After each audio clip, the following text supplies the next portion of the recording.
Pour te supplier de ne pas m'écraser, Mathias Pogba s'exprime dans une lettre ouverte. Mathias Pogba s'est adressé dans une longue lettre ouverte à son frère Paul avec qui il est en guerre. L'affaire Paul Pogba ne cesse de faire parler depuis plusieurs semaines.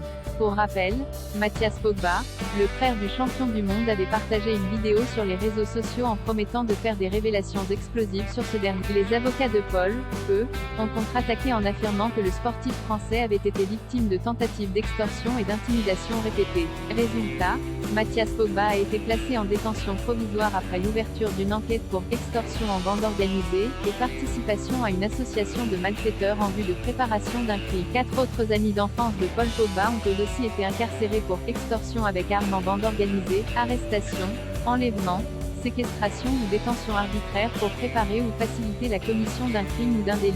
Et un nouveau rebondissement a eu lieu dans cette affaire qui n'en finit. En effet, Mathias Pogba a publié sur les réseaux sociaux une lettre ouverte adressée à son frère Paul. On peut notamment lire, comme prévu, « Je suis là où tu voulais que je sois Paul. Parenthèse ouvrante, parenthèse fermante. Je savais déjà que tu voulais me faire arrêter et que ça allait arriver. Ce qui m'a été confirmé quand Massiré et Doudou ont fait passer ton message aux autres, les amis d'enfance, pour qu'ils me disent de venir ramper à 4 pattes devant toi pour te supplier de ne pas m'écraser. Selon lui, Paul Pogba était prêt à tout contre moi pour me faire taire. Tu peux tromper les autres, mais la famille sait qui tu es et qui je suis.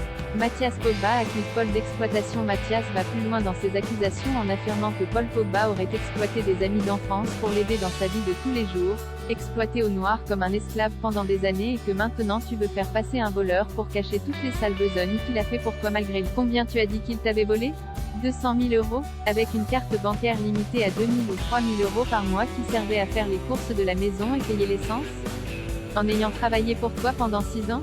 Tu n'as pas bien calculé avant de mentir et tu n'as pas réfléchi non plus, car tu as oublié qu'il avait la procuration sur tes comptes où chaque mois il retirait pour toi dans les 100 000 ou 150 000 € pour ton sorcier. Alors ça n'aurait pas été plus facile de se servir à ce moment-là pour disparaître ou de se faire virer un gros montant aux Bahamas? Le frère de Paul conclut en affirmant que l'injustice et l'ingratitude ne paient pas à long terme, et que le jour dernier arrive. Du côté des internautes, la stupéfaction est toujours